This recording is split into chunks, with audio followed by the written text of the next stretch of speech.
Global skill development mission में आपका स्वागत है।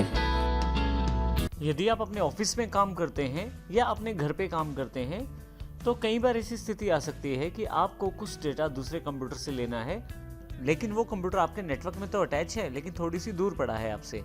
तो ऐसी सिचुएशन में आप रिमोट डेस्कटॉप कनेक्शन का प्रयोग कर सकते हैं, जिसमें आप बिना उठे ही दूसरे कंप्यूटर का डेस्कटॉप अपने पास खोल सकते हैं और उसके फीचर्स बिल्कुल ऐसे प्रयोग कर सकते हैं जैसे वो डेस्कटॉप आपके सामने खुला हुआ है। आइए जानकारी हम एक प्रैक्टिकल एग्जांपल से लेते हैं। जैसे कि मेरे पास मेरे ऑफिस में 2 सिस्टम पड़े हुए हैं। एक सिस्टम में जो इस वक्त आपके सामने जो प्रयोग कर रहा हूं, और दूसरा एक डेस्कटॉप पीसी है जो अलग से पड़ा हुआ है थोड़ी सी दूर मेरे से, परंतु ये दोनों एक ही नेटवर्क से अटैच हैं। अब मान लीजिए मैं उस दूसरे पीसी को एक्सेस करना चाहता हूं या वहां से पड़ी हुई किसी फाइल को देखना चाहता हूं या किसी काम को उस पीसी पर करना चाहता हूं, तो यहीं से बैठे बैठे भी कर सकता हूं अपने इस पीसी के द्वारा। इसके लिए मुझे दूसरे पीसी को कनेक्ट करना पड़ेगा अपने साथ रिमोट डेस्कटॉप कनेक्शन के साथ। तो आइए देखते हैं किस प्रकार हम रिमोट डेस्कटॉप कनेक्शन का प्रयोग कर सकते हैं। रिमोट डेस्कटॉप कनेक्शन बनाने के लिए आप रिमोट डेस्कटॉप कनेक्शन ऐप को ओपन करेंगे। इसके लिए आप स्टार्ट पे क्लिक करें, ऑल ऐप्स पर क्लिक करें। यहाँ से आपके पास WLA सेक्शन के अंतर्गत विंडोज एसेसरीज में रिमोट डेस्कटॉप कनेक्शन आपके पास यहाँ मिल जाएगा। अब यहाँ क्लिक कर दें इसे, आपके पास रिमोट डेस्कटॉप कनेक्शन का एक बॉक्स अवेलेबल हो जाएगा। मैं अभी इसे क्लोज कर देता हूँ। आसान तरीका इसको खोलने का है, आप यहाँ माइक्रोसॉफ्ट के सर्च टेक्स्ट बॉक्स या कोडाना से भी आप इसको ढूंढ सकते हैं। सिर्फ आप क्लिक करें यहाँ पे और उस ऐप का नाम लिखें। जैसे मेरी ऐप का नाम रिमोट डेस्कटॉप कनेक्शन है, तो जैसे ही मैं रिमोट लिखता हूँ यहाँ मेरे पास बेस्ट मैच में रिमोट डेस्कटॉप कनेक्शन अवेलेबल हो जाता है। मैं इसे यहाँ से क्लिक कर देता हूँ। अब आप यहाँ ध्यान से देखें तो आपके पास रिमोट डेस्कटॉप कनेक्शन का बॉक्स अवेलेबल हो गया है। यहाँ से मैं दूसरे कंप्यूटर से जुड़ सकता हूँ। जो दूसरा पीसी है वो डेस्कटॉप पीसी है और उसका नाम भी डेस्कटॉप ही है। तो आइए हम जानकारी लेते हैं किस प्रकार हम दूसरे पीसी से जुड़ सकते हैं। सबसे पहले रिमोट डेस्कटॉप कनेक्शन को अलाउ करने के लिए हमें कुछ सेटिंग्स की आवश्यकता रहती है। तो हम देखते हैं कि किस प्रकार उन कनेक्शंस या सेटिंग्स को हम कर सकते हैं। अभी थोड़ी देर पश्चात हम इस ऐप के द्वारा उस सिस्टम के साथ जुड़ेंगे जिसमें हम लोग ये कार्य करना चाहते हैं। मान लीजिए मैं विंडोज़ 10 या विंडोज़ 7 के किसी दूसरे पीसी से अपने आप को रिमोट डेस्कटॉप से जोड़ना चाहता हूँ, तो पहले वहाँ ज़रूरी है आपको कनेक्शन बनाने के लिए अलाउ करे दूसरा पीसी। तो ये सेटिंग्स हमको दूसरे पीसी में करनी ज़रूरी है अगर हम रिमोट डेस्कटॉप कनेक्शन चलाना चाहते हैं। इसके साथ ही एक यूज़र अवेलेबल होना चाहिए वहाँ पे, जिसके पास पासवर्ड एप्लीकेबल होना चाहिए ताकि आप अपनी लॉगिन यूजर्स की सिक्योरिटी को भी तय कर पाएं। आइए सबसे पहले मैं यहाँ से इसे क्लोज करता हूँ और देखते हैं विंडोज 7 में किस प्रकार से सेटिंग्स करनी पड़ेगी हमें। विंडोज 10 में भी हम ये सेटिंग्स देखेंगे हम किस प्रकार ये सेटिंग्स कर सकते हैं। तो आइए सबसे पहले विंडोज 7 की सेटिंग्स देखते हैं। यहाँ से मेरे सामने मेरे ऑफिस वाला दूसरा कंप्यूटर है जो डेस्कटॉप पीसी है।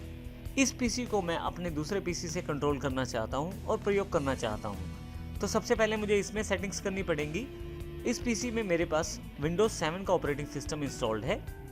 सबसे पहले मैं माई कंप्यूटर पर राइट क्लिक करता हूं, प्रॉपर्टीज पे क्लिक कर देता हूं। यहाँ पे आपके पास काफ़ी सारे ऑप्शंस अवेलेबल हो जाएंगे, जैसे कि यहाँ पे कंप्यूटर नेम दिखाया जा रहा है डेस्कटॉप पीसी।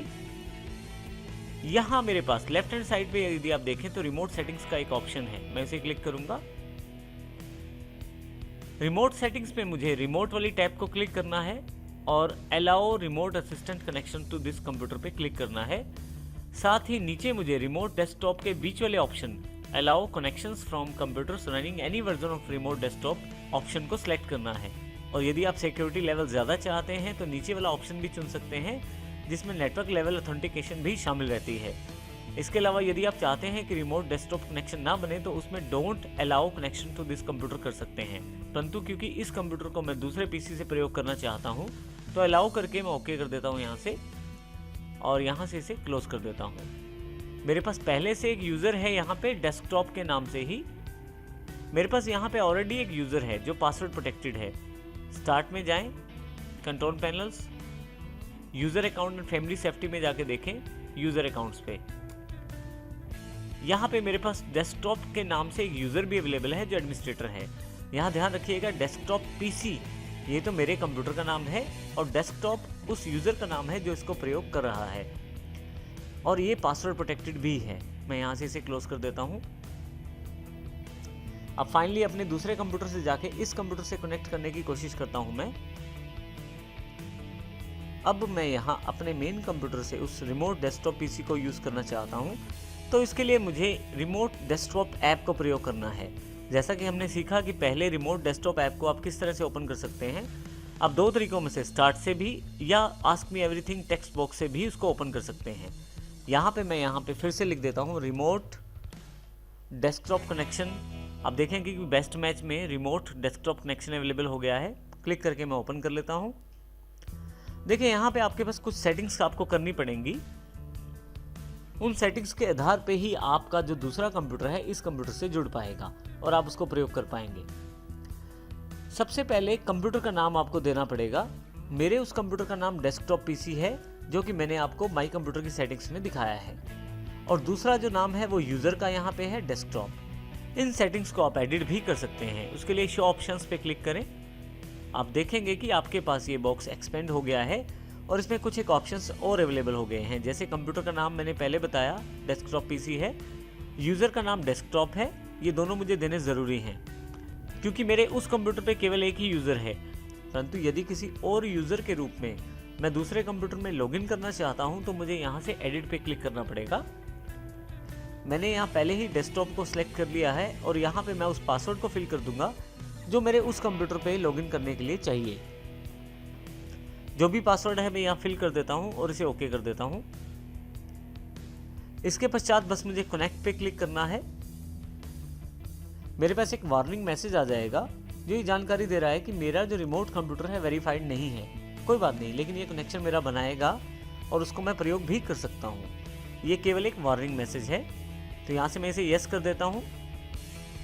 आप देखेंगे कि जो मेरा दूसरा डेस्कटॉप पीसी है वो मेरे पास अवेलेबल हो गया है, और अब इस डेस्कटॉप पीसी को मैं बिल्कुल इसी तरह से प्रयोग कर सकता हूँ जैसे उस सिस्टम के सामने बैठा हुआ हूँ। जैसे कि मैं पेंट ऐप को खोलना चाहता हूँ तो डबल क्लिक करके उसको प्रयोग कर सकता हूँ, कुछ भी ड्रॉ कर सकता हूँ, कुछ भी कलर फिल कर सकता हूँ, बिल्कुल वैसे ही जैसे उस पीसी के सामने मैं बैठा हूँ।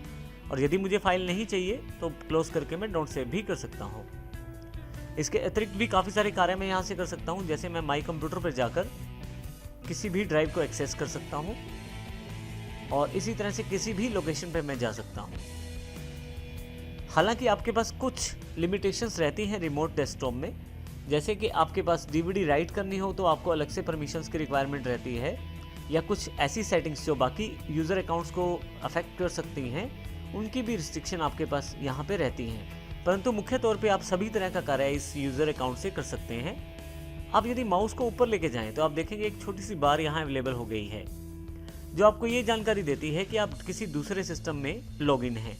मैं यहाँ से इसको मिनिमाइज़ भी कर सकता हूँ। जैसे ही मैं रिस्टोर डाउन करता हूँ इसको, आप देखेंगे कि ये जो बॉक्स है मेरे पास बिल्कुल अलग हो गया है, और अब मैं विंडोज़ 10 में काम करते हुए उस दूसरे सिस्टम पे क्या हो रहा है, अब यहाँ पे मैं विंडोज़ 10 में काम करते हुए दूसरे पीसी पे आसानी से जा सकता हूँ और वहाँ भी काम कर सकता हूँ। आप देखें यहाँ क्लिक करके कुछ भी मैं यहाँ से कर सकता हूँ। और यदि आप इसको मिनिमाइज़ करना चाहते हैं तो यहाँ से मिनिमाइज़ कर सकते हैं।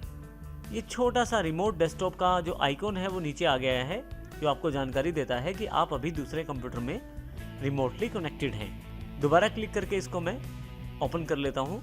अब आप देखेंगे कि इसकी विंडो छोटी है, परंतु यदि मैं इस विंडो को फिर से फुल स्क्रीन में चाहता हूँ तो यहाँ ऊपर से टाइटल बार को सिलेक्ट करें और ऊपर की तरफ लगा दें, ऊपर वाले सिरे की तरफ विंडोज़ 10 में लगा दें। आप देखेंगे फुल स्क्रीन पे फिर से आ गया है। अब ये जो बार आपके सामने दिखाई गई है, आप यहाँ पे इसको पिन करके भी रख सकते हैं। आप यहाँ अगर यदि क्लिक कर दें तो ये आपके पास परमानेंट यहाँ पिन रहेगी, और जब भी आप कोई भी कार्य कर रहे हैं तो भी ये बार आपको दिखाई देती रहेगी। परंतु यदि आप चाहते हैं कि ये बार आपको ना दिखाई दे तो यहाँ से इसको आप अनपिन भी कर सकते हैं, और अब आप कोई भी कार्य करें अपने आप ये बार हाइड हो जाएगी। परंतु यदि ये बार दोबारा देखना चाहते हैं तो माउस को आप ऊपर वाली साइड पे लेके जाएं। आप देखेंगे कि फिर से ये बार अवेलेबल हो गई है। रिमोट डेस्कटॉप कनेक्शन को आप मिनिमाइज़ भी कर सकते हैं मिनिमाइज़ बटन से। आप देखेंगे कि ये मिनिमाइज़ होके फिर से यहाँ टास्क बार में एक आइकॉन के रूप में अवेलेबल है। तो इस प्रकार आप रिमोट डेस्कटॉप कनेक्शन से दूसरे कंप्यूटर से जुड़ सकते हैं। मैंने केवल एक कंप्यूटर का एग्जाम्पल दिया है, परंतु यदि आप चाहें तो आप एक से अधिक कंप्यूटर से भी जुड़ सकते हैं। इसका सबसे बड़ा लाभ यह है कि आप बिना उठे, बिना कहीं गए दूसरे कंप्यूटर की स्क्रीन को अपने कंप्यूटर पर ला सकते हैं और प्रयोग कर सकते हैं। इस प्रकार आप रिमोट सेटिंग्स का प्रयोग करते हुए रिमोट डेस्कटॉप कनेक्शन का प्रयोग कर सकते हैं।